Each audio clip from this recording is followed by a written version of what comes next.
नमस्कार दोस्तों and welcome to my channel. कैसे हैं आप सब? उम्मीद है सब ठीक ठाक होंगे। तो आज हम क्या करेंगे, जो सीबीएसई क्लास 12th है इसका चैप्टर नंबर 7 इंटीग्रल्स हम ऑलरेडी स्टार्ट कर चुके हैं।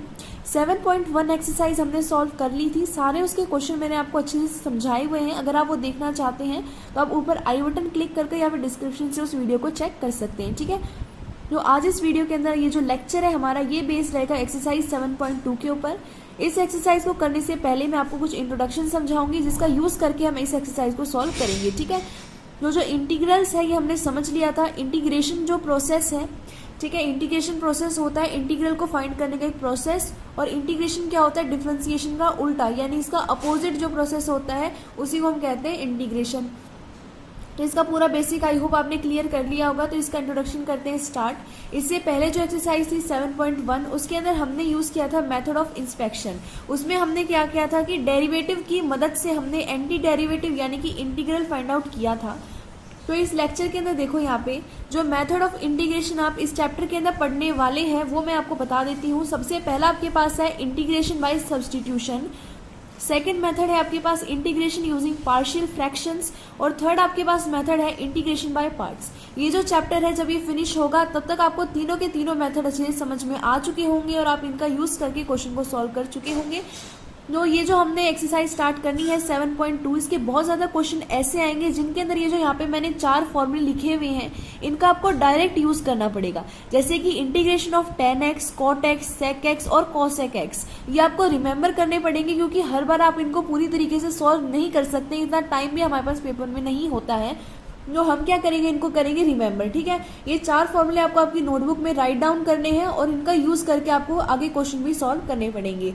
तो जैसे यहाँ पे tan x dx अगर इसका इंटीग्रल करना है, ये dx क्यों लिखा रहता है आपको फिर से याद दिला देती हूँ। इस dx का मतलब है कि जो इंटीग्रल हो रहा है वो आपका विद रिस्पेक्ट टू x हो रहा है। अगर integration of tan x dx मिलता है तो आपका आंसर आएगा log mod of sec x plus में c।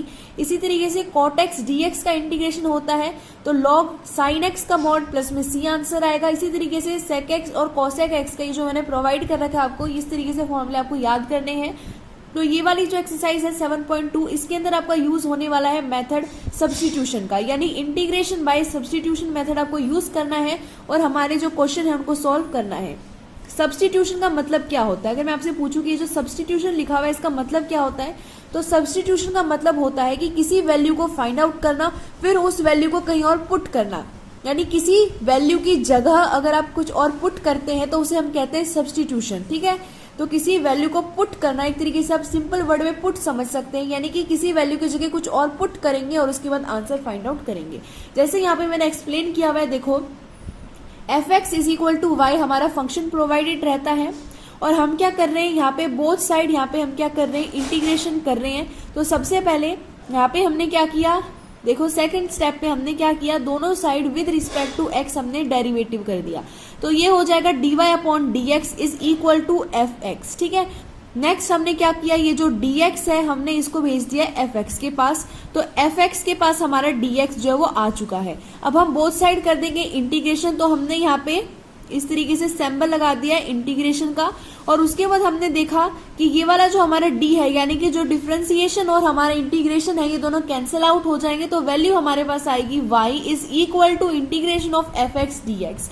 अब जो y है वो डिपेंडेंट वेरिएबल है लेकिन x हमारा इंडिपेंडेंट वेरिएबल है, यानी x की वैल्यू हम सब्स्टिट्यूट करते जाएंगे और y जो है वो x की वैल्यू पर डिपेंड करता है। x की वैल्यू पुट करने के बाद ही y की वैल्यू आती है। ठीक है, उसके बाद हमने क्या किया, देखो उसके बाद हमने क्या किया, x जो यहाँ पे है, ये जो x दिखाई दे रहा है इसकी जगह हमने एक gt एक नया फंक्शन कंसिडर कर लिया। और उसके बाद हमने क्या किया, both side with respect to t, यहाँ पे आपको दिखाई दे रहा है, यहाँ पे जो g है इसका पैरामीटर कौन है, t है। तो हमने दोनों साइड t से क्या किया है, डिफ्रेंशिएट कर दिया है। तो ये हो जाएगा dx अपॉन में dt is equal to d dash. इस डैश का मतलब है एक टाइम डेरिवेटिव कर दिया है फंक्शन का। तो हमारे पास वैल्यू आ गई है dx upon dt is equal to d dash t।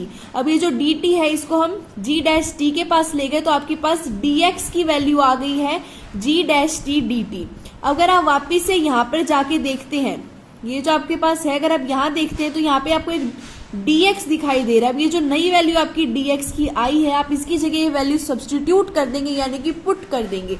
तो आपके पास जो y है इसकी वैल्यू आएगी इंटीग्रेशन ऑफ f, और यहाँ पे ये जो f का पैरामीटर है वो पहले x था, x की जगह आपने gt कंसिडर किया तो x की जगह यहाँ पे आपने gt लिख दिया है, इनटू में आपके पास यहाँ पे dx की वैल्यू जो यहाँ पे फाइंड आउट की थी वो हमने यहाँ पे पुट कर दी है। तो ये आपको रिमेंबर होना चाहिए, यही होता है आपका मेथड ऑफ सब्सटीट्यूशन। आपने क्या करना है, जो dx दिखाई दे रहा है हम इसको कैंसिल करने की कोशिश करेंगे इस तरीके से कि जो पैरामीटर होगा इसका यहाँ पे आप ज्यादातर देखोगे इसका डेरिवेटिव प्रेजेंट होगा, जिसकी वजह से कैंसिल आउट होंगे बहुत ज्यादा टाइम और हमारे पास जल्दी से ही इंटीग्रल आ जाएगा। ठीक है, तो आई होप ये आपको थोड़ा बहुत क्लियर हुआ होगा, क्योंकि जैसे जैसे क्वेश्चन करेंगे ये आपको और भी ज्यादा अच्छे से क्लियर हो जाएगा।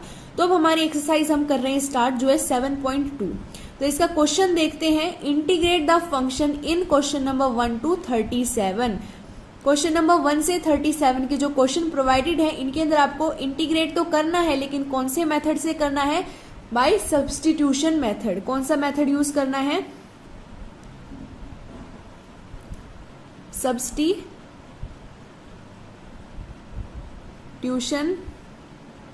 मेथड। इस मेथड का यूज करके आपको ये क्वेश्चन सॉल्व करने हैं। ठीक है, तो क्वेश्चन नंबर 1 देखते हैं। क्वेश्चन नंबर 1 हमें दे रखा है 2x अपॉन में 1 प्लस में x का स्क्वायर। ठीक है, तो ये आपको दे रखा है क्वेश्चन। इससे पहले एक बार हम क्या करते हैं, इसकी इंक कर लेते हैं चेंज इस तरीके से। तो क्वेश्चन नंबर 1 है 2x अपॉन में 1 प्लस में x का स्क्वायर। आपको क्या करना है, इसका इंटीग्रल फाइंड आउट करना है विद रिस्पेक्ट टू x, यानी आपको फाइंड आउट करना है इंटीग्रल ऑफ 2x अपॉन में 1 प्लस में x स्क्वायर, तो यहाँ लगा देंगे dx। अब आपको क्या करना है, इस dx की जगह कोई सब्सटीट्यूट करना पड़ेगा। तो हम क्या करेंगे, ये जो हमें डिनोमिनेटर के अंदर 1 प्लस में x का स्क्वायर दे रखा है, तो अगर आप देखते हो तो यहाँ पे x का स्क्वायर है। अगर आपको यहाँ पे dx की वैल्यू चाहिए तो आपको क्या करना पड़ेगा, ये जो वैल्यू दिखाई दे रही है अगर आप इसको t कंसिडर कर लेते हैं, आपने क्या किया, इसको t कंसिडर कर लिया। यहाँ पे देखो आपने इसको t कंसिडर कर लिया। अगर आप अब यहाँ पे ध्यान से देखते हैं, अगर आप यहाँ पे दोनों साइड डिफ्रेंशिएट कर देते हैं तो ये हो जाएगा 1, तो कांस्टेंट है इसका 0 हो जाएगा, और x स्क्वायर का हो जाएगा 2x is equal to dt upon में dx। अब यहाँ पे आपको dx दिखाई दे रहा होगा और इसी dx की वैल्यू हमें चाहिए थी। अगर हमें इस dx की वैल्यू मिल जाती है तो यहाँ पे हम सब्स्टिट्यूट करके इसका इंटीग्रल इजीली फाइंड आउट कर सकते हैं। तो आपको ऐसी कोशिश करनी है कि जो फंक्शन दे रखा है वहां से आप dx की वैल्यू फाइंड आउट कर सको किसी चीज को सब्स्टिट्यूट करके। तो हमने 1 प्लस एक्स स्क्वायर लिया जो डिनोमिनेटर में ऑलरेडी प्रोवाइडेड था, इसकी जगह हमने t कंसिडर किया है। तो इस वैल्यू की जगह आपने क्या सब्स्टिट्यूट किया है, क्या पुट किया है, t पुट किया है। ठीक है, उसके बाद हमने दोनों साइड डिफ्रेंशिएट कर दिया, तो ये हो जाएगा 2x is equal to dt upon dx। अब यहाँ से आप dx की वैल्यू निकाल सकते हैं dt अपॉन में 2x, या फिर इसको और सिंपल बनाने के लिए ये हमारे पास हो जाएगा 2x dx is equal to dt। अब आप देख सकते हो कि पूरा जो न्यूमिनेटर है, जो ऊपर वाली टर्म है वो है 2x इंटू डी एक्स। इसको ऐसे लिख सकते हैं ना, 2x dx अपॉन में 1 प्लस में x का स्क्वायर।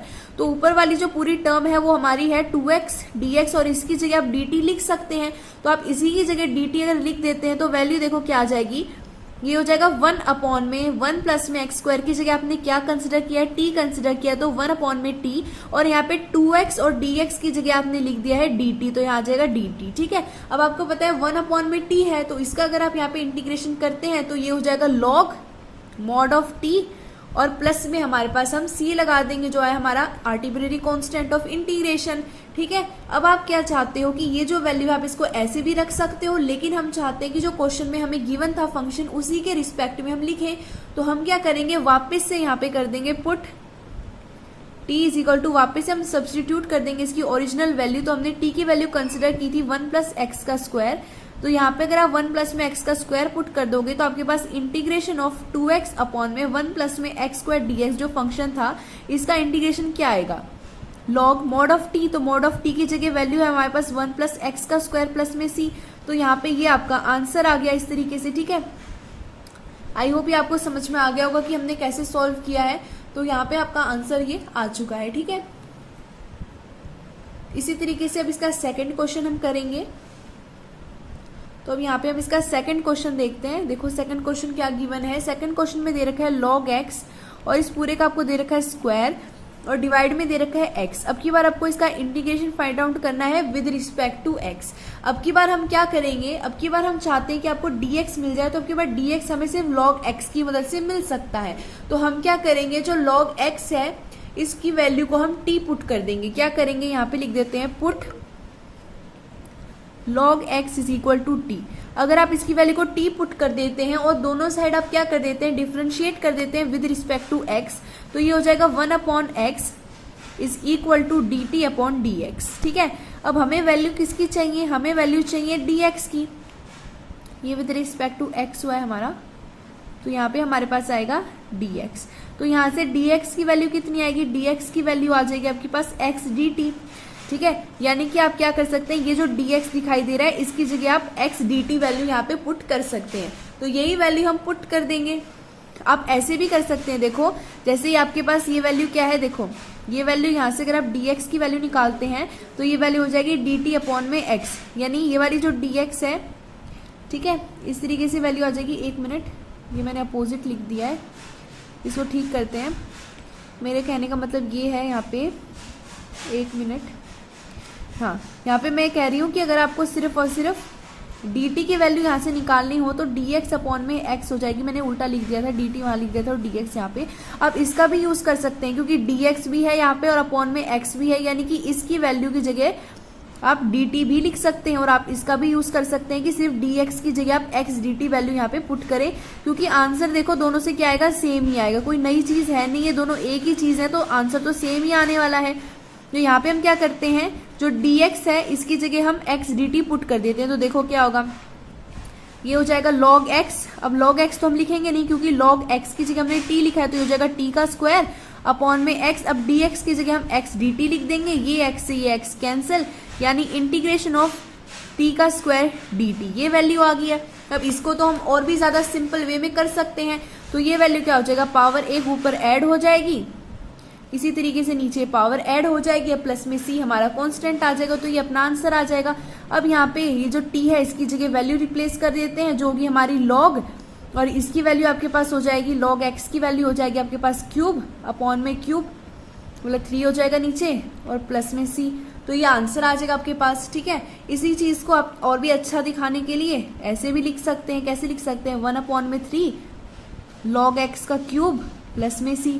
तो ये काफ़ी ज़्यादा सिंपल है, ये बिल्कुल भी मुश्किल नहीं है मेरे हिसाब से तो। और आई होप कि जो मैं आपको समझाने की कोशिश कर रही हूँ आपको समझ में आ रहा होगा। तो इस तरीके से आपके दोनों क्वेश्चन सॉल्व हो गए। हम नेक्स्ट क्वेश्चन जो है आपका क्वेश्चन नंबर 3 उसको सॉल्व करते हैं। यहाँ पे मैं लिख देती हूँ क्वेश्चन नंबर 3। ठीक है, तो क्वेश्चन नंबर 3 में आपको देखो क्या दे रखा है, 1/में x प्लस में x log x। इसका इंटीग्रेशन आपको फाइंड आउट करना है विद रिस्पेक्ट टू x। सबसे पहले आप क्या करो, आप इसको सिंप्लीफाई कर दो। तो इसको सिंप्लीफाई करने के लिए हमने क्या किया, नीचे x को कॉमन ले लिया, तो यहाँ पे बच जाएगा 1 प्लस में log x, और यहाँ पे आपके पास जो dx है वो तो है ही। ठीक है, अब नेक्स्ट स्टेप पे हम क्या करेंगे, ये जो 1 प्लस में log x है इसको पुट कर देंगे t के इक्वल। ठीक है, तो यहाँ लिख देते हैं पुट 1 प्लस में log x is equal to t। अगर अब आप दोनों साइड करते हैं डिफ्रेंसिएशन तो ये हो जाएगा आपके पास, देखो जो 1 है ये तो कांस्टेंट है, तो ये हो जाएगा 0 प्लस में 1/में x is equal to dt upon में dx, है ना, सिंपल हो गया। अब हमारे पास देखो dx है तो हम ज्यादा दिमाग नहीं लगाएंगे, हम सिर्फ dx की वैल्यू यहाँ से निकाल लेते हैं। ठीक है, तो यहाँ से dx की वैल्यू क्या आएगी, यहाँ से dx की वैल्यू आ जाएगी x dt। तो यहाँ पे फिर से हम क्या करेंगे, x dt पुट कर देंगे, और हमारे 1 प्लस में log x की जगह हम t पुट कर देंगे, तो यहाँ कर देते हैं, तो ये हो जाएगा इंटीग्रेशन ऑफ 1/में x, और यहाँ पे 1 प्लस में log x की जगह t पुट कर दिया और dx की जगह x dt हमने पुट कर दिया, x से x कैंसिल हो गया, 1/में t dt ये रह गया हमारे पास, और इसकी वैल्यू हमारे पास आ जाएगी log ऑफ t प्लस में c। अब वापिस से जो t की वैल्यू थी यहाँ पुट कर देते हैं, तो आंसर आ जाएगा हमारे पास log 1 प्लस में log x और हमारे पास प्लस में c। तो ये यहाँ पे आपका आंसर आ गया क्वेश्चन नंबर 3 का। ठीक है, आई होप कि आपको समझ में आ रहा होगा, क्योंकि देखो मैं तो अपना बेस्ट देने की कोशिश कर रही हूँ कि आपको आ जाए भाई, समझ में आ जाए, क्योंकि हम देखते हैं काफ़ी बार हमें किसी टीचर से अगर समझ में नहीं आता है तो हम यूट्यूब पे ही सर्च करते हैं, और अगर मैं भी आपको समझा नहीं पाऊंगी तो फ़ायदा ही क्या है वीडियो बनाने का, है ना। तो क्वेश्चन नंबर 3 इस तरीके से सॉल्व हो गया है। अब नेक्स्ट हम करेंगे क्वेश्चन नंबर 4 सॉल्व, जो आपको काफ़ी ईजी दे रखा है। ठीक है, देखो इंटीग्रेशन बहुत ज़्यादा इजी है, बस आपको कुछ बेसिक पता होना चाहिए और बेसिक का यूज़ करके आप बड़े से बड़े क्वेश्चन को भी सॉल्व कर सकते हैं। अब यहाँ पे फोर्थ क्वेश्चन दे रखा है साइन एक्स, फिर दे रखा है साइन कॉस एक्स, ये आपस में क्या है मल्टीप्लाई में। इस तरीके से इसका इंटीग्रेशन यहाँ पे आपको फाइंड आउट करना है, तो यहाँ पे करते हैं। देखो फाइंड आउट, आपको फाइंड आउट करना है integration of sine x sine cos x with respect to d x, ठीक है, ये आपको फाइंड आउट करना है। तो हमने क्या किया, देखो यहाँ पे हम यहाँ पे जो हमारा कॉस एक्स है इसकी जगह वैल्यू पुट कर देते हैं। ओके, इसकी जगह हम वैल्यू पुट कर देते हैं, तो हमारे पास टी पुट कर देंगे हम। तो काफ़ी इजी है ये भी, इसको भी फर्दर हम सब्स्टिट्यूशन से सॉल्व कर सकते हैं। तो यहाँ पे लिख देते हैं put cos x is equal to t. अगर ऐसा करते हैं आप तो यहाँ पे dy अपॉन डी एक्स की वैल्यू क्या आएगी, मतलब जो आपका इंटीग्रेशन है उसको करने के लिए हम क्या करेंगे, इसकी वैल्यू को डिफ्रेंशिएट कर देंगे।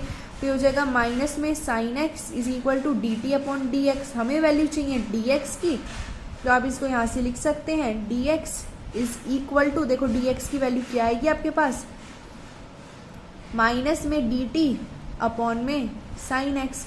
तो ये वैल्यू आपके पास डी एक्स की आ जाएगी, तो यहाँ पे पुट कर देंगे डी एक्स की वैल्यू। तो ये हो जाएगा integration of sine x into में साइन, अब जो हमारा कॉस एक्स था वो टी था, अब डी एक्स की जगह वैल्यू आ जाएगी आपके पास माइनस, तो माइनस को बाहर ले देते हैं इंटीग्रेशन के, और आपके पास आ जाएगी वैल्यू डी टी अपॉन में साइन एक्स।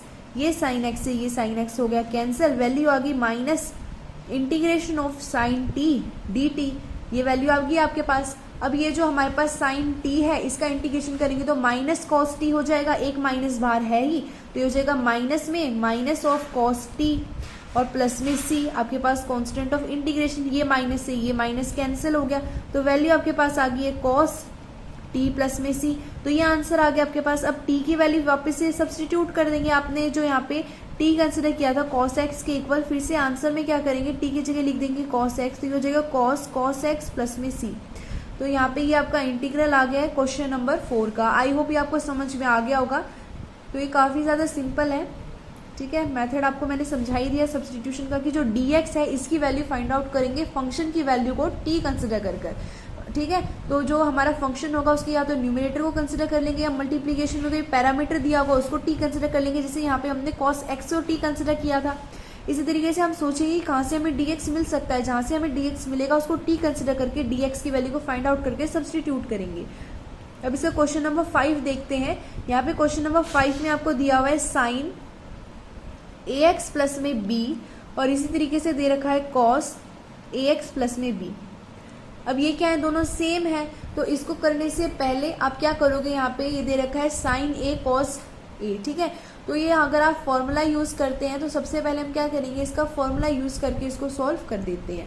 तो ये हमारे पास क्या हो जाएगा, देखो integration of sign ax plus में b cos ax प्लस में b, इस तरीके से दे रखा है आपको। तो इसको हम लिख सकते हैं हाफ बाहर आ जाएगा हमारा, हमने फॉर्मूला खोल दिया है, अंदर आ जाएगा 2 साइन ax प्लस में b cos ax प्लस में b, और यहाँ पे आपके पास आ जाएगा dx। अब देखो हमने यहाँ पे मेन जो यहाँ पे कोई फॉर्मूला तो यूज़ किया है नहीं, हमने बस क्या किया है 2 से डिवाइड कर दिया और 2 से मल्टीप्लाई कर दिया, तो इस तरीके से हमने इसको बाहर लिख दिया है। अब यहाँ पे फॉर्मूला जो है वो बन चुका है, क्योंकि 2 का यूज़ हमने कर दिया है। अब हम इसको लिख सकते हैं, कैसे लिख सकते हैं, 1/2 तो बाहर है ही हमारा, अब अंदर क्या बन जाएगा, ये बन जाएगा साइन 2, और यहाँ पे हमारे पास एंगल आ जाएगा जो है ax प्लस में b। क्यों हुआ है ऐसा, ऐसा इसीलिए हुआ है, यहाँ पे बता देती हूँ मैं, क्योंकि जो हमारे पास साइन 2 थीटा होता है इसकी वैल्यू हमारे पास होती है 2 साइन थीटा कॉस थीटा। अब यहाँ पे थीटा की वैल्यू क्वेश्चन में हमें दे रखी है ax प्लस में b, तो यहाँ पे हमारे पास पहले सिर्फ हमारे पास इतनी ही वैल्यू प्रोवाइडेड थी क्वेश्चन में, जो थी हमारे पास साइन थीटा कॉस थीटा। तो हमें इस 2 की ज़रूरत थी, तो हमने क्या किया, इस 2 से डिवाइड किया और इस 2 से मल्टीप्लाई किया, और अंदर हमारे पास फॉर्मूला बन गया है साइन 2 थीटा का। तो इस तरीके से हमने इसको लिख दिया है।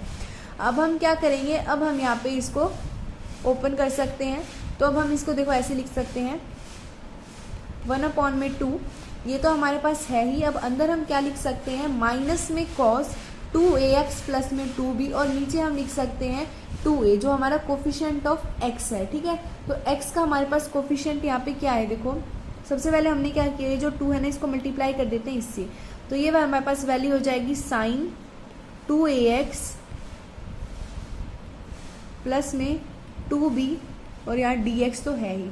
अब हम क्या करेंगे, अब यहाँ पे आपको क्या करना है, ये जो ऊपर वैल्यू दिखाई दे रही है इसको हम कॉस की टर्म में लिख सकते हैं। तो इसको कॉस की टर्म में लिखने के लिए हम क्या करेंगे, 1/2, और यहाँ पे हमारे पास वैल्यू हो जाएगी माइनस में कॉस 2ax प्लस में 2b। थीटा ऐसे ही रहेगा, डिवाइड में हमारे पास x का कोफिशिएंट आ जाएगा जो है 2a।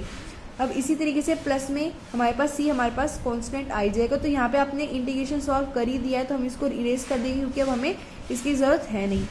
तो अब यहाँ पे हम ब्रैकेट्स लगा देंगे। अब ये जो 1/2 दिखाई दे रहा है माइनस के साथ, इस माइनस को भी हम बाहर ले जाएंगे ब्रैकेट के, तो ये हो जाएगा माइनस में 1, ठीक है, माइनस में 1 अपॉन में हमारे पास इस पूरे 2a को बाहर ले जाते हैं क्योंकि दोनों ही कांस्टेंट है, तो ये हो जाएगा 4a, और अंदर आपके पास बच जाएगा cos 2ax प्लस में 2b, और प्लस में c आपका इंटीग्रेशन का कांस्टेंट है। इसको आप और अच्छे से लिख सकते हैं 1/4a cos 2 कॉमन ले लेते हैं वापस से, तो ax प्लस में b प्लस में c। तो ये आपका इस तरीके से आंसर आ गया क्वेश्चन नंबर 5 का, ठीक है।